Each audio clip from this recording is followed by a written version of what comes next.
धारावी परिसरात राहणाऱ्या तरुणाची हत्या करण्यात आली आणि त्या प्रकरणी 3 जणांना अटकही करण्यात आली आहे। राजीव गांधी नगर झोपडपट्टी समोरच्या रस्त्यावर अरविंद वैश्य या तरुणाची हत्या करण्यात आली।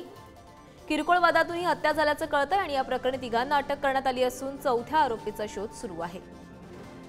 धारावीतील राजीव गांधी नगर येथे काल एका इसमाची हत्या करण्यात आली। भर रात्री ही संपूर्णपणे हत्या आहे ती करण्यात आली। आपण त्याच राजीव गांधी नगर या परिसरामध्ये आहोत। एक लहानशा वादातून झालेला हा संपूर्णपणे प्रकार आहे तो या ठिकाणी पुढे आलेला आहे। राजीव गांधी या ठिकाणी राहत असलेल्या अरविंद वैश्य या नावाच्या इसमाला काल चाकूने भोगसून ही हत्या आहे ती संपूर्णपणे करण्यात आली। या प्रकरणी पोलिसांनी 2 आरोपींना देखील ताब्यात घेण्यात आलेला आहे आणि या प्रकरणी आता पोलीस अधिकचा तपास आहे तो करत आहेत। याच ठिकाणी आहे ते पोलिसांच्या माध्यमातून सीसीटीव्ही गोळा करण्याचं काम आहे ते सुरू आहे। याच घटनास्थळी जे काही सीसीटीव्ही आहेत आसपासच्या परिसरातील दुकानातील सीसीटीव्ही असतील किंवा ह्या बाजूलाच असलेल्या घनकचरा व्यवस्थापन विभागाचा देखील सीसीटीव्ही याच परिसरामध्ये आहे।